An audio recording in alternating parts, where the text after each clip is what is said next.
a fifth consecutive season, the Houston Astros are headed to the American League Championship Series.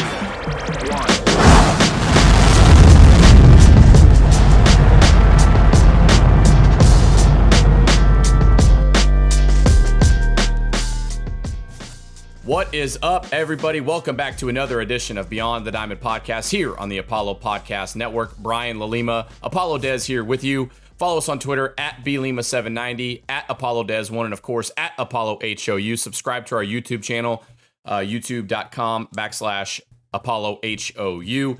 And we are just a day away from the start of the ALCS. The Astros have made it for the fifth straight season, taking on the Boston Red Sox and Alex Cora. And we're going to do a quick game 1 and 2 preview. Obviously, both games are here at Minute Maid Park, with the Astros having home field advantage after the Red Sox took down the Rays, which I really didn't see coming. And Dez, I think the big question mark for this series specifically is the health of Lance Mccullers Jr. James Click talked about it today in the media availability. He said that Lance got an MRI done on his forearm or his arm, whatever. There's not a lot of details there, so a little bit of concern. But just your general thoughts on our guy Lance McCullers. Yeah, I'm worried. I have been worried ever since it happened. I think that we ultimately have to prepare ourselves that he may not pitch the ALCS, and we'll get a little bit more clarity here in the next few hours and half day as we lead up to rosters being finalized for the ALCS. Hyman and Bob Nightingale got the tweets out today, kind of leaked after Bolin tweeted last night, and it doesn't look good. And the word on the street is kind of what I've been hearing as well, and we'll see. I mean, obviously, we're worried about the ligament. I don't think there's any clear ligament problems. I think that's what have been leaked out today. James Click talked about it. He said the MRI didn't show anything like that, but there's issues there because he had that surgery not too long ago, and with this stuff and with how violent he does throw, that's always going to be there. And so I am worried about his status for game 1, actually for the entire ALCS. But we'll see. We'll get some clarity in the days. But the staff is built to sustain that. And I mean that with all utmost respect to the staff ace, Lance McCullers, and to everyone else. Where we came into the season, you had 6 guys playing for 5 spots. Actually, 7 guys really for 5 spots. And they're all capable of taking that step up. I don't think when we came to the season, we knew what Framber was doing. We knew what Lance was doing. But Garcia, Odorizzi, Urquidy, Javier, and everyone else. Zach Greinke, yes. Yep. They're all capable of being a front-end guy. And so now that depth of just having dudes is really bailing us out here. Because if Lance can't go, that is tough. Very, very, very tough to overcome. But he probably would have only pitched one of the games, right? Because he was going to go game 3, and then possibly would have been able to throw a game 7 if this series gets there. But for sure, you're only missing one start out of him, and I don't know. I'm worried. Yeah. So with Lance McCullers is concerned, obviously the short term is in jeopardy, right? So you can pretty much rule him out for the ALCS. The long term, obviously he signed a big deal in spring training to keep him here. I think it's the next 5 years. So for long term, it seems like it's going to be okay. As long as it's not the UCL, that ligament, then long term you should be okay. Now, it's still to be determined if he's going to be here for the ALCS. If the Astros get past Boston and get back to the World Series, is he going to be available for the World Series? And they could be doing this all out of abundance of caution due to the nature of the surgery that he did have in Tommy John and missed the entire season and came back from that. But with this staff, and I know people are freaking out that Lance McCullers is not going to be here, but let's break it down to the most simple way to think of it. It is the next man up mentality. For sure. Are there guys on the staff that have what Lance McCullers has? No. No one is the same on this roster as far on the pitching staff. The Astros don't have the power arm They don't have Justin Verlander, obviously, because he's out because of Tommy John. Garrett Cole is no longer on the staff. Those were your two hard-throwing righties with nasty changeups, good sliders. They just don't have that anymore. So it's literally just the next man up mentality. If you want to get back to the World Series, then this is your test, right? Good teams find a way to win. Yeah. The Astros will have to find ways to win without Lance McCullers. So I look at, and these are three names that I'm going to be looking at. Whether, and obviously it's still to be determined what the roster is going to look like for the ALCS, but it's going to come down to Zach Greinke. It's going to come down to Jose Urquidy, and you never know, it might come down to Jake Odorizzi. And then another big another big factor that's going to play huge for this pitching staff is going to be Christian Javier. If we see Christian Javier like we saw in the ALDS, then the Astros are going to be okay. Yeah. They're going to be okay because you can piggyback one of those starters with Christian Javier and then get it to the bullpen in the 6th or the 7th inning, and the Astros should be okay. So people that are freaking out, I get it. Your staff ace is probably not going to be around in the ALCS, but let's take a step back. The Astros are in the ALCS for the 5th year in a row. These guys know how to play in big moments like this, and you have to have the next man up mentality.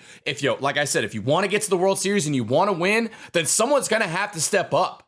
Someone has to step up in place of Lance McCullers. And another thing to keep in mind, the leash for pitchers in a 5-game series is very short. Correct. It's probably going to be even shorter in a 7-game series. Okay? Yeah. So, or you could flip-flop it. Shorter in a 5-game, but still, the lease is going to be short regardless. So Lance McCullers... In today's game, yeah, it's probably... Yes, for sure. For sure. And that's what we talked about with Ben Verlander because, a couple years ago, 4, 5, 6 years ago, we didn't really see where guys were getting pulled out after the second round through the order. Yeah. Now we see that. So in all likelihood, Lance was probably going to toss 5 strong innings. So you just got to get that from somebody else. Yeah, you got to make up that 5 somewhere. Yeah, you got to have someone step up. So that's kind of the way I'm looking at it. It sucks, yeah, if he's not around for the ALCS.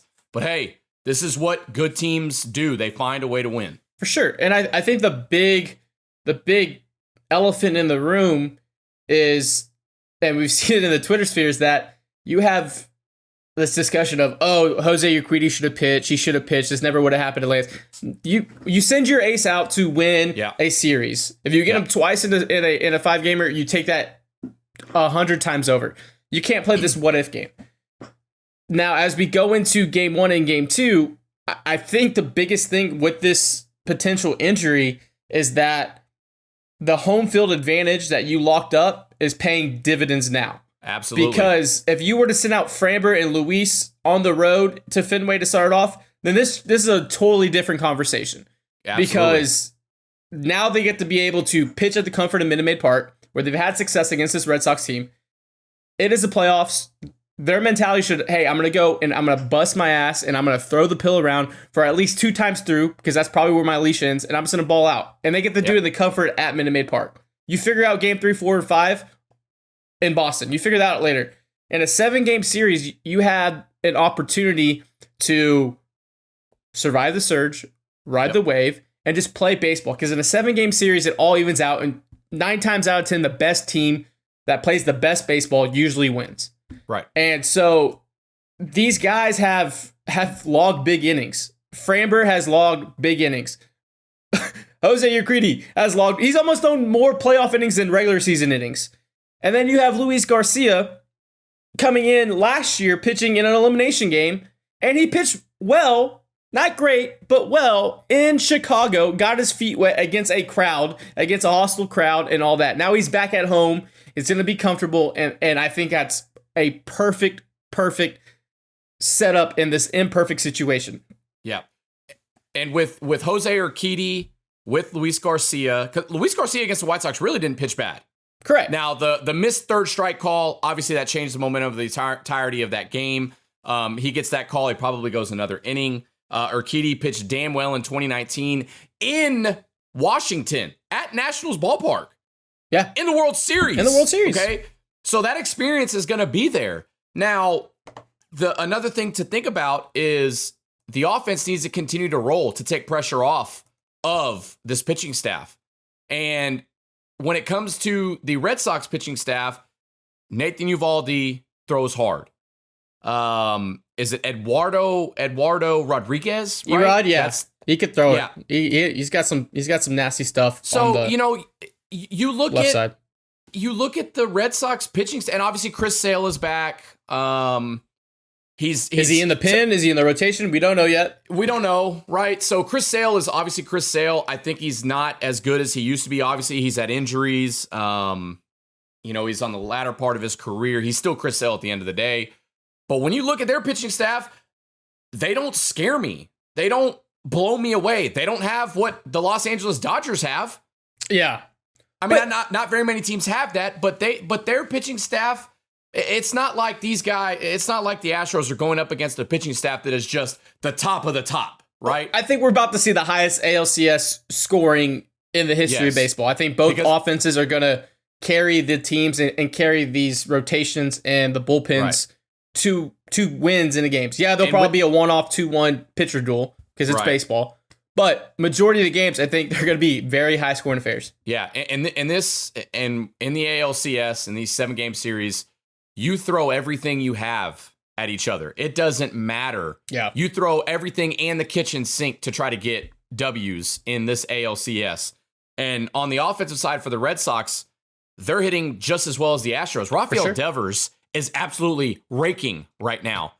JD Martinez is still one of the top guys. Is the hottest hitter on the planet. Yeah. I think the big thing about that, Brian, is these offenses are almost somewhat mirror images, built differently, but kind of mirror images of big hits.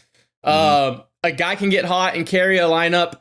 They both work counts very, very well. And I think that's where the game, inside the game, is the biggest aspect, at least at home, for the first 2 games. Who is going to work the count? Who's going to capitalize on walks and free base runners? And yes, the Astros lineup 1 through 8 is deeper than the Red Sox 1 through 8, but the Red Sox are literally a tier right there below them. And respectfully, that tier is very, very, very, very, very good. And so it's who can work the counts more, who can be the hero without being the MVP name. I'm saying, like, who in the lineup for the Red Sox? We saw it with Hernandez and the ALDS, because we know who the guys are. We know it's Bogarts, we know it's Devers, we know it's JD Martinez, right? Mm-hmm. And then Hernandez emerged. In the Astros lineup, it's like, okay, there's Altuve, there's Correa, there's Jordan. Who's going to be that for them? Is it Brantley going to have a great series? Is it Yuli going to be a great series? Is it Tucker going to keep emerging and being a superstar? Is it Jake Myers or Chaz to carry it and be a spark in the bottom half of the lineup? Because I think that's where the game is going to be won. When that one-off guy that gets hot and the way you handle it from there, and who can capitalize on all these free base runners that both bullpens have a tendency of giving up. Yeah, and you look at offensive statistics so far in the postseason, Boston leads everything from batting average to home runs to RBI to hits. Astros leading stolen bases. And then even with pitching leaders, Boston has some of the top statistics as well, with the Astros right behind him and the Atlanta Braves, obviously thinking about the entire league. But it's going to be, for me, it's who can grab the momentum early, who can score early and often, and then who, like you said, who can survive that wave of momentum. Yeah. Because both pitching staffs are good, but not great, right? Man, so it's I can't believe, usually that cliche saying is pitching and defense wins you championships and offense wins you games. And coming into this series, both offenses are red hot. And I think you raise a really good point. Who is going to be the unsung hero? Who is going to be the guy that's not named JD Martinez or Devers or Brantley, or I'm sorry, or Jose Altuve or Bregman? Is it going to be Jake Myers today in his media availability said that he's ready to go and he can play? Yeah. Is he going to come up and continue to have clutch at bats? Is Yuli going to catch fire? Is Martine Maldonado going to have a big, is it Nate timely Uvalde RBI? emerging to be what he did in the ALDS and what he did to us in 18? Is it someone that is going to be able to? Let me take that back. I think both teams are built for October. I think both of these teams we've seen it over the last 4 or 5 years that they've won pennants, they've won championships. They're built for October, and nothing is new to them in this moment. Obviously, the Astros have logged way more innings and at-bats. They both have championships. They both have pennants. The Red Sox had beat the Astros on their way to the championship. The Astros have beat the Red Sox on their way to the championship. And then you have the Alex Cora connections. You have all the intertwining things with the Red Sox and Astros. And I think what makes this game the best, and we talked about with Ben, was who is going to blink first. And we said, I think Boone is going to blink first against Cora, and he did. Yep. And so now it's Dusty versus Cora, and the game within the headsets of it, and who's going to stay with their plan, who's going to stay against this wave of momentum in game and game to game. In a 7-game series, just throw it all out the window. Each game's going to be different. There's going to be games where someone could win 10-1. Maybe the Astros win 10-1, and maybe Boston win 10-1. Who can recoup and bounce back for that next game? Both teams are capable of doing it. Both teams have been in that situation where they got their asses handed to them and bounced back and won a game in October. Yeah. So I think it's going the distance. I really do. Going 7. I think it's going 7. Yeah, for sure. Especially now if this Lance news is true and confirmed before the rosters are finalized. So for me, it's you look at, we talk momentum, and you and I are both believers in the game or the momentum in the game of baseball because it's a real thing. So I talked about it in the ALDS where the Astros grab the momentum, score a couple of runs, but then then to continue that momentum, you have to rely on your pitching staff and your defense to get out number one. So which team, whether it's Red Sox or the Astros, let's say the Astros have a big inning, they score 3 runs. Whoever's on the mound, let's say Luis Garcia, you got to come out, you got to throw strike one, and you got to get that first out because that stops the momentum. Because the way that the Red Sox swing it, they're going to be able to come. Astros throw a punch, you best believe the Red Sox are going to come punching right back. Yeah. So who stops the momentum? Who catches the momentum and keeps the momentum? Because both of these offenses are liable to put up 8, 9, 10 runs a game, especially going against some of these arms. And then, man, another thing to really think about is Alex Cora is one of the brightest minds in baseball. For sure. We saw it. He was the bench coach for AJ Hinch. Obviously, both teams got slapped and popped for some kind of illegal sign stealing.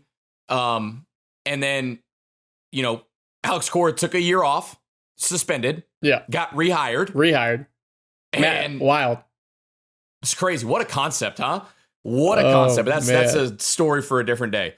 So he is one of the brightest minds. Whether you like him or not, he is one of the top minds in baseball. So who manages the game the best? And it's like you said, who's going to blink first? Who is going to go to their bullpen first? Who is going to do a double switch and then a key at bat comes in? Or who keeps in the starter just a little bit too long? Those are going to be the game within the game. It's a chess match, right? Yeah. So who will make the move first? Who will not make the move first, right? Who is going to wait too long? That's what I'm really interested to see. Obviously, Dusty Baker is one of the greatest managers of all time. He's an old school type manager. Alex Cora is more of a new school analytic guy, knows the game in and out just like Dusty, but it's 2 different kind of styles, right? So game within the game is what's going to win this series because honestly, you could probably say that the Red Sox and the Astros are literally built the same. For sure. Red hot offenses, good, not great pitching staffs, especially if Lance is out. Can Nathan Eovaldi pitch like he's capable of pitching, or is he going to throw 98 right down the dick and get shellacked like we've seen time and time again? Yeah. And then, by the way, why is Nathan Eovaldi a local kid running his mouth already?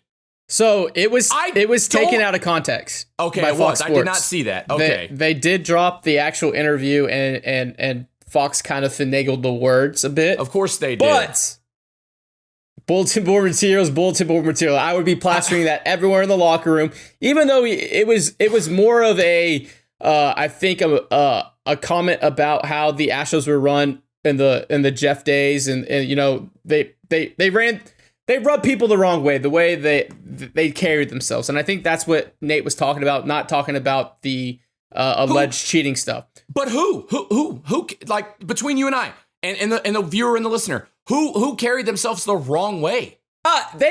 The way the front office carried themselves. No, there was some stuff there. There was some stuff there. Okay, but player wise. No, it's just the way that it it all went about and how they carried themselves. Are we talking cheating? No. It's just talk about. It's been mentioned time and time again in the league of just how they thought they were the smartest guys in the room, the culture of it all, and all that stuff. That's what it was referred to, and not the alleged cheating stuff. Because you can't throw stones in a glass house because the Apple Watch thing. Thank you. So there's that. But Nathan Uvalde, why are you worried about the front office, my guy? Worried about the 9 that's on the field, you jackass? So I think the biggest thing is going to be using that as fuel, even though it was taken out of context. I mean, that quote is plastered all over the internet. So it should be plastered all over the locker room. The crazy thing about it all, though, is what if they keep Lance on this roster? Right. If something happens and I'm not saying he's going to be starting anytime soon, but say they have him on the roster for Game 6 or Game 7, that's wild. But if he's not on the roster, I think this is an opportunity is going to be that Pete Solomon's emergence. It's going to be his coming out party because he's going to have to eat innings. So that was my next question for you is if Lance is not on the roster, who takes that spot?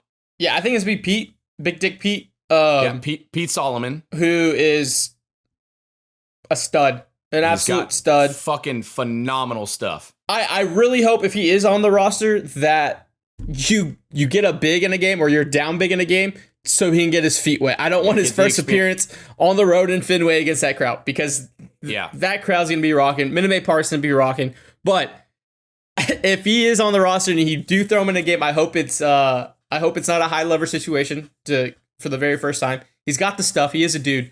But it could be a welcome to the show again, Christian Javier. I mean, we saw a great performance by him in the ALDS. The best thing about all of this is Zach Greinke is now emerging to be back in the possible rotation. A vet. You have to rely on him. You have Jake Odorizzi, who has been battling his demons on and off the field with the media, with himself, his mechanics, the success. He has success. He doesn't.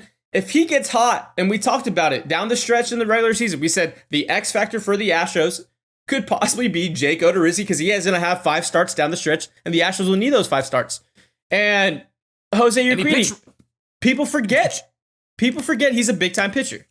Jake Odorizzi pitched relatively well down the stretch. Yes, and obviously he's going to have a chip on his shoulder for being out of the ALDS. He's a competitor. We've seen him. I loved his interview when he was chirping everyone.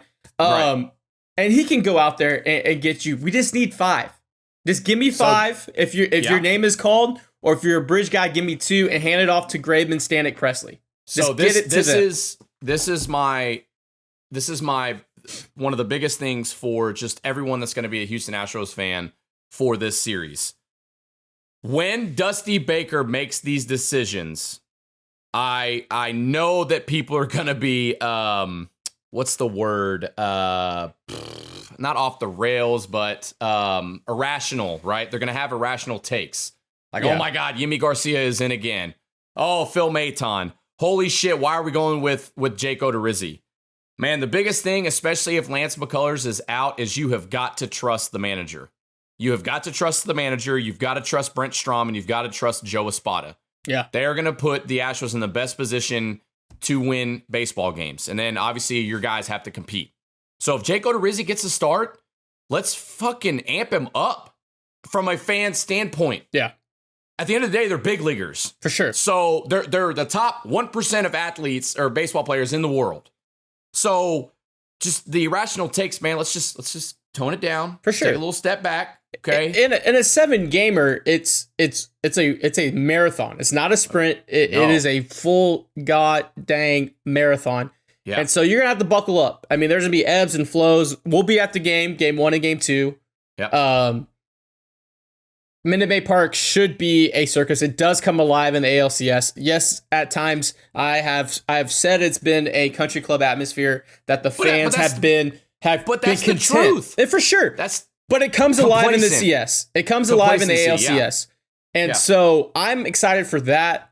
We have the night game, the primetime game. Everyone's being liquid up a bit, a little liquid courage. I'm I fully expect my voice to be gone by like the middle of the first inning. Yeah. So, it's, at the end of the day, man, it's 5 straight. It's an exciting time. Does Lance McCullers not starting or being in the rotation? If that's the case, yeah, does it suck? But still, give me your X factor for the first 2 games. Oh man,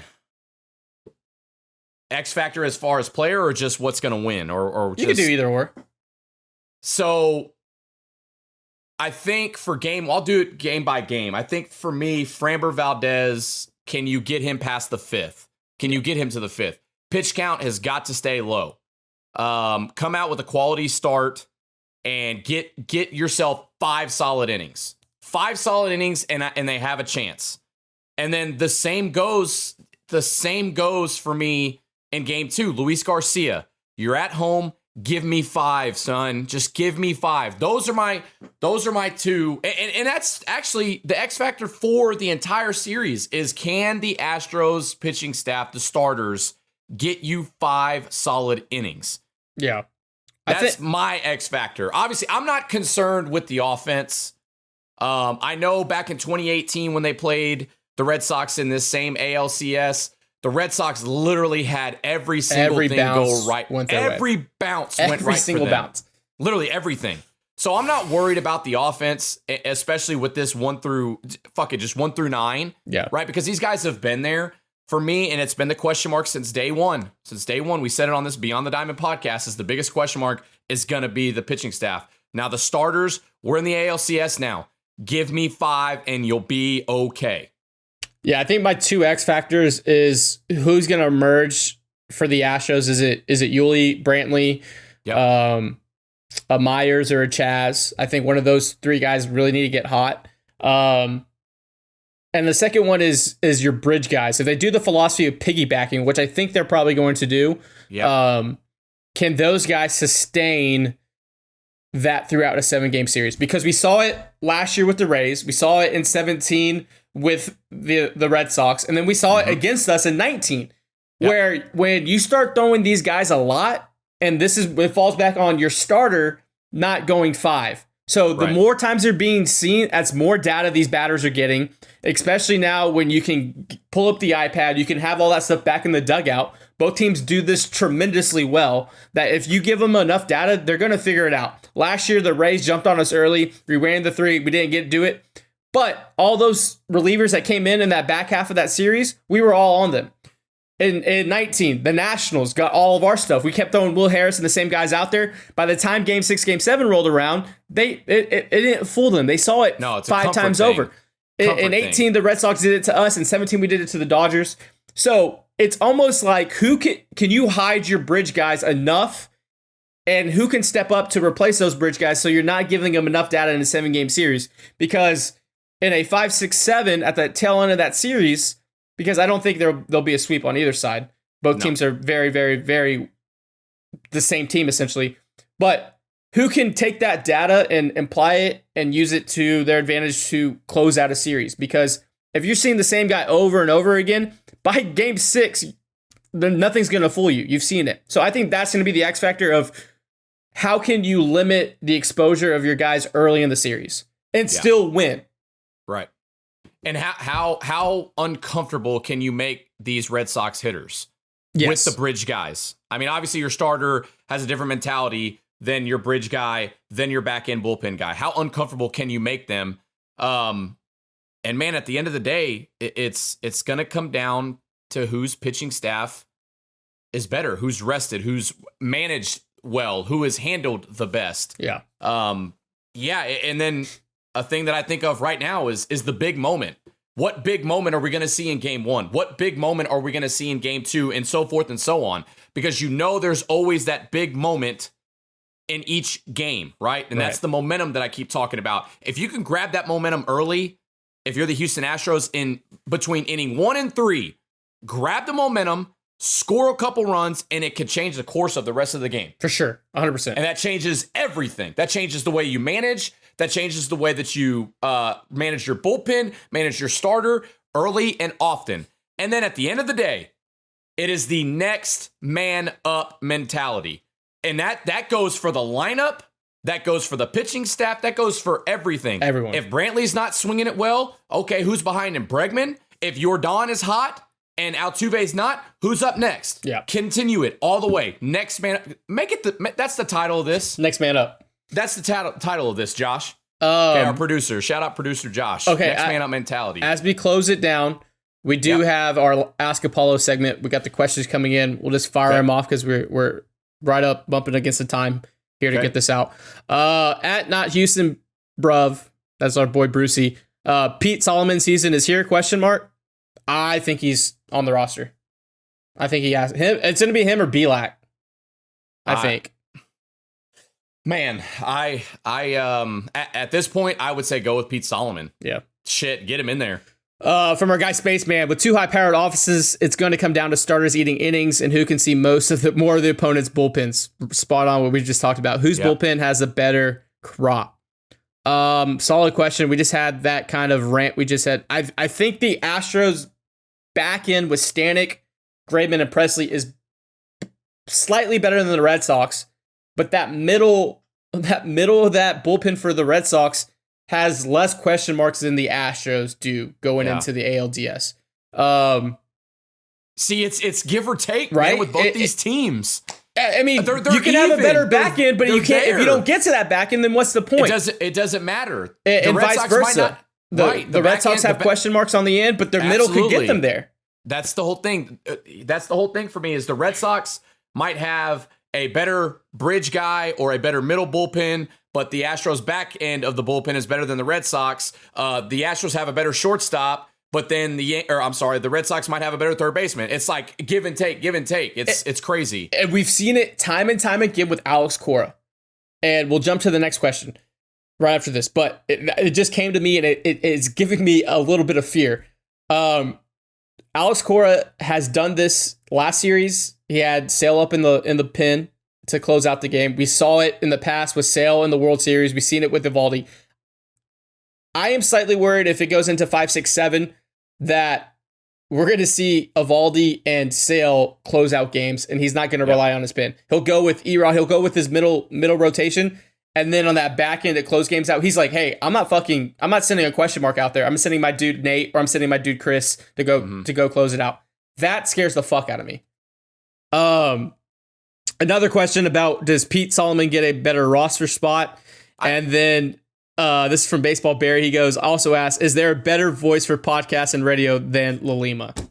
So I'll go. That. You got a little. I mean, what am I doing here? Jeez Louise. Before I address that compliment, I really appreciate that. I want to go back to your Chris Sale and your Nate Eovaldi comment. I'm gonna respectfully disagree with you. Okay. If it is Sale and Alex Court, you're disagreeing with me and Alex Court right now. No. With how it scares you. Okay. It doesn't scare me as much. There's more data on those two guys than probably the guys in the back end of the bullpen. And with this lineup 1 through 9, I think they should be licking their chops with those two guys. If that's the case. They're dudes. I know they're dudes. I know, but hey, it's okay. We can disagree on some things. That's fine. It's all right. That's fine. All right. So what compliment did I have coming my way?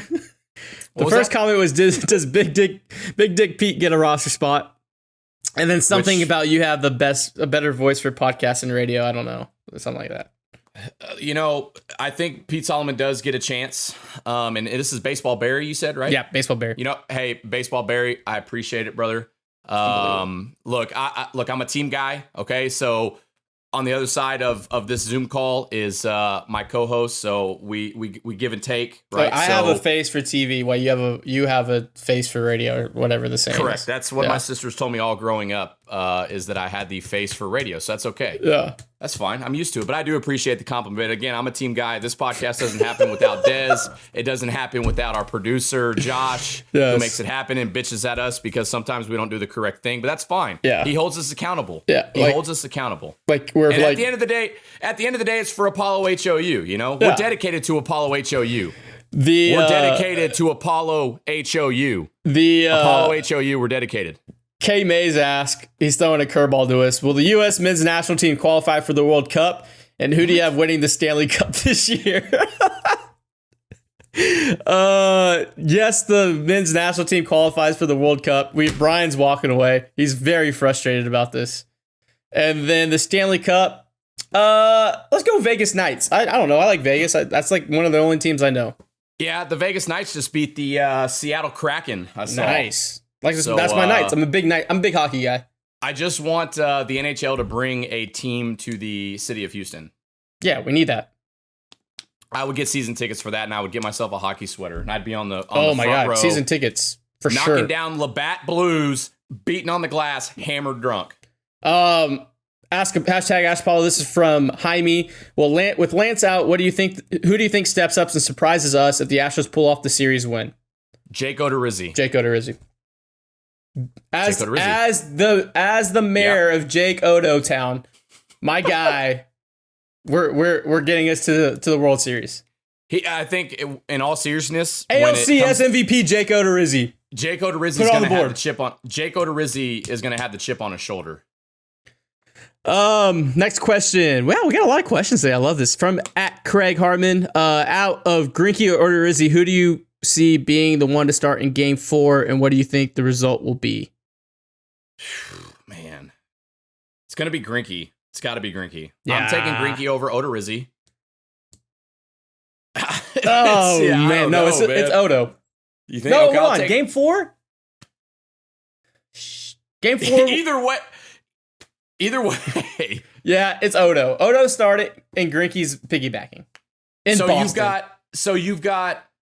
Let's look at it this way. So you've got Valdez Game 1, Luis Garcia Game 2. Who starts Game 3? Urquidy's got Game 3. Okay, so Urquidy's got Game 3. So then it's going to be Greinke or Odo. 4. I got Odo just because he's probably more stretched out than Zach.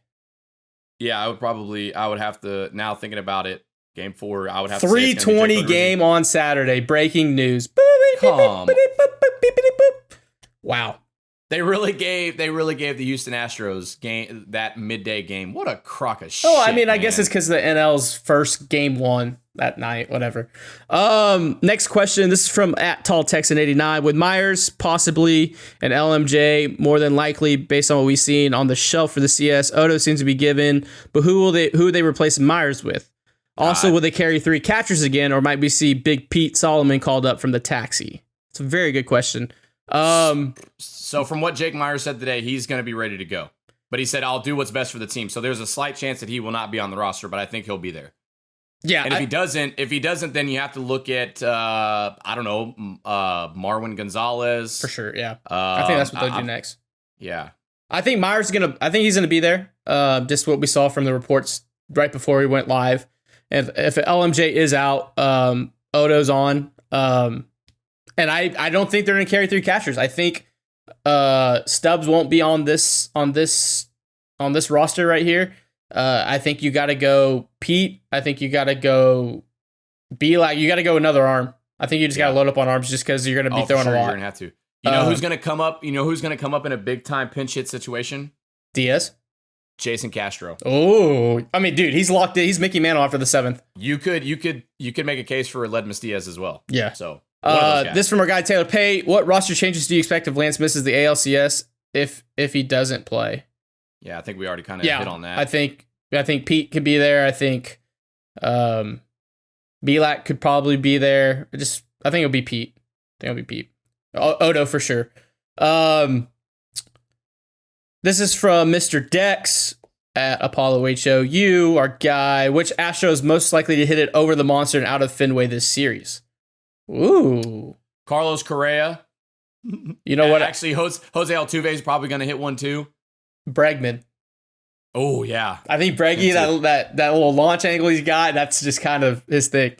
You know, the guy that I'm really looking to pick up his at-bats is going to be Yordan Alvarez. I mean, towards the end of the ALDS, we saw good at-bats from me. Didn't have a lot of hits or home runs, obviously, but I mean, I really want to see him put one like 450 to dead center. For sure. Great. How big is this is from Luke, H-Town Swimmer. How big is the Mccullers injury considering we went 5-2 without him pitching in the regular season? And who do you think pitching wise will need to step up the most? Yeah, I mean, the injury is huge anytime you lose your staff ace, right? And then the guy who needs to step up, I think it's the bridge guys. I think it's your Greinke, your Javier's, your Odo, whoever's in that role, they're going to be seen and thrown a lot. So if they can sustain success through the 7-game series. Yeah, I agree. Next question. This is from @Mando14. Another Lance question. With Lance possibly being out for the CS, do you think it's going to be put a lot more pressure on the starting pitching going forward? Or do you think they'll use it as jet fuel, make them go out there and perform 110%? I think at this point, it's either have it or you don't. And I think these guys probably knew before any of us that this was a distinct possibility. And it's lined up where Lance was probably only going to throw game 3 and then possibly a 7 if you got there. So I think they're ready to rock and roll. I mean, it's Framber and Garcia at home, and you're Queedy finally getting his playoff start. Yeah, good. Look, man, next man up mentality. Good teams find a way to win. Simple as that. This is from @Colin Neal. He asks, which big threat from the Red Sox needs to be dealt with swiftly in order to make the Astros job easier? Is it Hernandez? Oh, to me, that's a good question. I know Kike Hernandez is playing well, but it's Rafael Devers, man. Yeah, that guy is on fire. He can win a series by himself. Absolutely. You know who it is for me? A little out there. I think it's gonna be Schwarber. Yeah, as well. I think Schwarber could really he could put the ball, out of the park pretty swiftly, but I think that's a guy, and they lead him off, so that's a big bat right there. So I think that's a guy you got to kind of don't get beat by him in a situation. Yeah, definitely Schwarber, and then JD Martinez. Don't sleep on JD Martinez. Yeah, they've got good sticks over there too. So we got a comment just when we were getting a 2-out Magic shirt. I actually like that. No question, only a big fan from Brazil. Nice. This is from Marcelo. He goes, no question, only a big fan from Brazil telling that Apollo is incredible. Let's kick their ass. Love dude. That. Big Brazil guys. Love Brazil. Yeah. A lot of good culture. Yeah. Good culture over there. Big culture, guys. Good culture over there. Gee, we're on video, dude. Sorry. Dude. Kyle asks, in the final question of the Ask Apollo, we're oh my god, will we see Christian Javier as a starter? Fuck it. Will we see Christian? No, he's your so. Bridge guy. He's your bridge guy. He has to be. So that's all the questions. Thank you guys for the Ask Apollo segment. That was a ton in like an hour that we got all those in. Pumped for game 1. We'll be at Kobo's selling merch, pre-gaming, getting the crowd rocking and rolling before we go into the stadium. We've got a ton of merch coming in. All the new stuff coming in. We got the original Hose Mad Park shirts. The OG. But yeah, come out, hang out, stay for the game, stay over there with Kobo. He's going to have it all on the TVs. It's going to be a great viewing experience. If you're going to the game, make sure you're loud. Make sure you're causing a freaking circus while you're there. If security doesn't come down and tell you, like, hey, tone it down, you're not doing it right.